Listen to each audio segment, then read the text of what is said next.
विकास को लेकर अगर कोई चिंतित है तो वो है सिर्फ हनुमान बेनीवाल। हम ऐसा क्यों कह रहे हैं आपको अपने आप पता चल जाएगा अगर आप इस विश्लेषण का हिस्सा बनेंगे वीडियो के अंत तक। नमस्कार, मैं हूं चेतना शर्मा। आप देखना शुरू कर चुके हैं संवाद भारत का, भारत के लिए। और बातचीत करने के लिए मेरे साथ मौजूद हैं हमारे editor in chief Varun Bhansali ji. तो सर, लगातार बैठकों का दौर जारी है। अभी हाल ही में उम्मीदराम बेनीवाल भाटी और टीना डाबी की वजह से बाड़मेर की जो बैठक रही वो काफी ज्यादा चर्चित रही। टीना डाबी को जिस तरीके से लताड़ मिली सांसद की तरफ से, विधायक की तरफ से, और एक डायलॉग बड़ा फेमस हुआ कि क्या सिर्फ मीटिंग में चाय समोसे खाने आते हो क्या। तो इसके बाद अब चर्चा हो रही है हनुमान बेनीवाल की। हनुमान बेनीवाल की बैठक 1, 2 या 3 घंटे की नहीं रही, लगातार कई घंटों तक ये दिशा बैठक चलती रही। क्या लगता है आपको कि इसके अंदर क्या क्या हुआ होगा? देखिए, 13 घंटे से भी ज्यादा कोई मैराथन बैठक चली है दिशा की, तो वो सिर्फ और सिर्फ नागौर डीडवाना कुचामन की जो बैठक थी वो चली। और उसमें सांसद हनुमान बेनीवाल का एक जलवा देखने लायक था। वो ये था कि हर माइन्यूट से माइन्यूट समस्या उनके पास थी, उनके संज्ञान में थी। और न सिर्फ समस्या थी, निवारण भी साथ साथ था। आप देखिए, हनुमान बेनीवाल की जो सबसे अच्छी, सबसे बेहतरीन, सबसे खूबसूरत, सबसे जबरदस्त बात है वो ये है कि जहां एक तरफ वो विरोध करते हैं, आलोचना करते हैं, तो वहीं दूसरी तरफ वो विकास का भी पूरा मॉडल जानते हैं। वो कलेक्टर और एसपी दोनों से किस तरह से सामंजस्य बनाकर चलते हैं और उस पूरी बैठक में मुद्दा दर मुद्दा एक एक करके उठाते हैं, उनका निवारण देते हैं, किस तरीके से निवारण होना चाहिए ये बताते हैं, सारे अधिकारियों को साथ में लेकर चलते हैं और हर अधिकारी का सम्मान करते हुए काम कैसे कैसे होगा ये सब कुछ बताते हैं। ये सबसे बड़ी बात यह है कि एक सांसद के लिए इतने माइन्यूट लेवल पर हर समस्या का पता होना, उसका निवारण पता होना, ये बताता, दिखाता, जताता, समझाता है कि वो सांसद जो है वो हर पीड़ित से कितना संपर्क में है और उसकी समस्या को कितना जड़ तक जानता है। एक जिम्मेदार जनप्रतिनिधि का क्या कर्तव्य होता है वो कहीं ना कहीं हनुमान बेनीवाल की इन चीजों से समझ में आता है। इस चीजों से समझ में आता है और साथ ही साथ वो कितने ज्यादा लोगों के बीच में है, कितने ज्यादा लोगों से संवाद कर रहे हैं, कितनी समस्याएं उन तक पहुंच रही है, कितना अपने इलाके को जानते हैं, कितना अपने इलाकों में घूम रहे हैं, ये सब कुछ पता चलता है हनुमान बेनीवाल की ये मैराथन मीटिंग से, जो कि 13 घंटे से लंबी चली।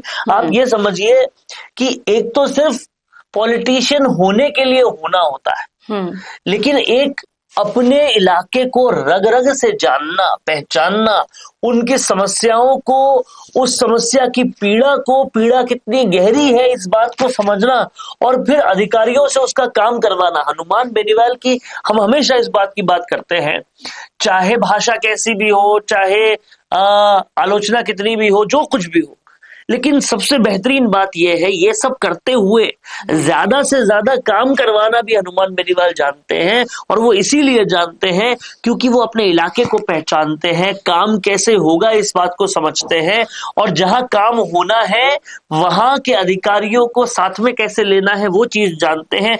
यही वजह है कि आज तक हर धरने में हनुमान बेनीवाल के अधिकारी स्टेज पे आके आश्वासन देके जाता है। एक फोन पे अधिकारी सुनता है, पुलिस वाला भी तवज्जो देता है, क्योंकि वो जानते हैं कि ये हर जनता के बिल्कुल टच में है, हर पीड़ा के टच में है, इनको समाधान पता है, इनसे बनाकर चलने से ही काम होगा। तो ये हनुमान बेनीवाल की तारीफ है। और जिस तरीके से दिशा की बैठक हनुमान बेनीवाल ने की, मैं कहता हूं कि हर पॉलिटिशियन को ये समझना चाहिए कि सांसदी होती कैसे है, अपने इलाकों को जानते कैसे हैं, अपने लोगों की पीड़ा को पहचानते कैसे हैं, उस पीड़ा का निवारण कैसे करते हैं, काम करवाना कैसे होता है, सिर्फ मुद्दे उठाकर हाईलाइट होकर लोकप्रिय होना नहीं, उस काम को करवाना, ये हनुमान बेनीवाल की खासियत है। और वो खासियत और उभर के आ रही है कि मैं सिर्फ धरनों से काम नहीं करता, धरनों पे बैठूंगा तो काम होगा ही होगा, चाहे एसआई भर्ती हो या कोई भी हो, लेकिन मैं और भी छोटी छोटी बातों को जानता हूं, पहचानता हूं कि काम कैसे होगा। और चाहे दिशा की बैठक हो, चाहे धरना हो, चाहे फोन करके अधिकारी को बताना हो, हर तरीके से, हर संभव तरीके से पीड़ितों की मदद और काम को करवाना मैं जानता हूं। ये हनुमान बेनीवाल का मैसेज और भी ज्यादा क्लियर होता जा रहा है। और 2028 से पहले, पंचायती चुनाव से पहले जितना ज्यादा ये मैसेज क्लियर होगा, उतना ज्यादा उनको लोगों का साथ मिलता जाएगा और पंचायत चुनाव में कुछ बड़ा करके वो दिखाएंगे। उसके लिए ये सारी चीजें बहुत उनके रण को आसान करने वाली। सीखना चाहिए अशोक चांदना जैसे लोगों से। हाल ही में एक मामला सामने आया था नैनवा क्षेत्र का। अशोक चांदना के क्षेत्र में आता है गांव, और वहां से लोग इतना परेशान हो रहे हैं, सुध ही नहीं ले रहे अपने क्षेत्र की। ऐसे लोगों को क्या संदेश देना चाहेंगे आप? देखिए, सबसे बड़ी बात यह है कि आप अपने इलाके से रिपीट कैसे करें, आपकी जनता आपको याद कैसे रखी, आपका विकल्प उस जनता को मिले ही ना कभी, ऐसा आप क्या करेंगे? जब तक कोई राजनेता इस तरीके से नहीं सोचेगा वो आगे नहीं बढ़ेगा। और हनुमान बेनीवाल इसी तरीके से सोचते हैं। अगर सांसद हूं तो प्रधानमंत्री ग्राम सड़क योजना का सबसे ज्यादा पैसा भारत का नागौर में ही आएगा जी। अगर मैं सांसद हूं तो हर पीड़ित की पीड़ा के लिए फोन उठेगा। अगर मैं सांसद हूं तो रात को 2 बजे तक भी इलाकों में घूमूंगा। अगर मैं सांसद हूं तो चाहे आरटीओ की बात हो, चाहे टोल की बात हो, चाहे बजरी की बात हो, चाहे और कोई पीड़ा हो, हर पीड़ा पे मैं काम करूंगा। और इसी हक से आप देखिए, मुझे आज भी याद है एसआई भर्ती का वो आंदोलन। जब एसआई भर्ती की बात तो होती थी, लेकिन उसके साथ साथ लोग जो पीड़ा लेके आते थे, ये समझ के आते थे कि मेरे घर का बड़ा बेटा बैठा है, उससे मिलके जाऊंगी तो मेरी तकलीफ दूर हो जाएगी। माएं ऐसे आती थी, लोग ऐसे आते थे, और सच में एक फोन पर काम हो जाता था, तकलीफ दूर हो जाती थी। समझिए, न सत्ता में है वो, न पूरी तरह से विपक्ष में, न एक भी विधायक है उसका, और सांसद भी वो अकेला है।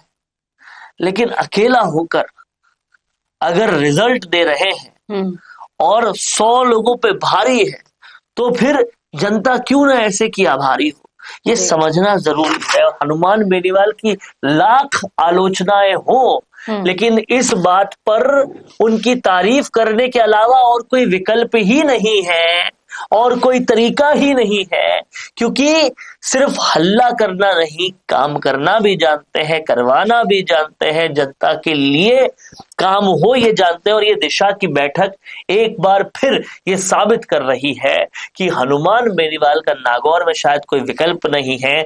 इसीलिए चाहे मिर्धा परिवार हो, रिचपाल मिर्धा, ज्योति मिर्धा, चाहे फिर गजेंद्र सिंह खिवसर हो, कितने भी राह के रोड़े आए, चाहे अपने ही पीठ के पीछे से वार कर रहे हो, चाकू घोप रहे हो, पॉलिटिकल चाकू घोप रहे हो, चाहे बड़ी बड़ी पार्टियां कितने भी षड्यंत्र कर रही हो, चाहे रेवत राम या उमेदा राम जैसी चीजें हो रही हो, लेकिन फिर भी जनता के बीच में शेर की तरह अगर कोई बरकरार है तो वो हनुमान बेनीवाल है। और उसकी वजह यही है कि वो क्षेत्र के प्रति पूरी तरह से न्योछावर है, काम कर रहे हैं, लगातार कर रहे हैं, बिना रुके कर रहे हैं, पीड़ितों की पीड़ा को समझ रहे हैं। दिशा की बैठक 13 घंटे तक करने का साफ मतलब दिखता है कि उनकी प्राथमिकताओं पर क्षेत्र का विकास पीड़ितों की पीड़ा से ऊपर कुछ नहीं है। उन पीड़ाओं को हरना है, विकास को करना है, यही एजेंडा है। तो क्या सोचते हैं आप? इस राय से सहमत हैं तो रखिएगा राय कमेंट बॉक्स में। कैसा लगा वीडियो बताना ना भूलिएगा, शेयर करना ना भूलिएगा, और ऐसे वीडियोस के लिए देखते रहिए संवाद भारत के लिए। नमस्कार। अगर आप बनना चाहते हैं पॉलिटिशियन, लेकिन पब्लिक स्पीकिंग और अपने विचारों को व्यक्त करना चुनौती लगता है, या कैमरे और पब्लिक के सामने किसी तरह से बोल पाए इसमें मुश्किल होती है, तो मिशी मीडिया सॉल्यूशंस लेकर आया है पॉलिटिकल कंसल्टेंसी कैंपेन, जिसमें वरिष्ठ जर्नलिस्ट और पॉलिटिकल एनालिस्ट की एक्सपीरियंस्ड टीम आपको मदद करेगी, जिससे आपकी आवाज और भी बुलंद हो जाएगी। इसमें हम आपके गोल को पूरी तरह से टारगेट करेंगे कि किस तरह से आपको पार्टी पहचाने, आपको उस क्षेत्र के लिए चुने, कैसे सर्वेज में आपका नाम आए, कैसे लोगों के बीच में आपका माहौल बने। न सिर्फ कंसल्टेंसी हम आपको देंगे बल्कि आपको सारे रास्ते दिखाएंगे और बताएंगे भी, जिससे आप भारत की राजनीति में अच्छे पॉलिटिशियन बनके समाज का सुधार कर सके। तो अभी कांटेक्ट कीजिए स्क्रीन पर दिए गए नंबर पर।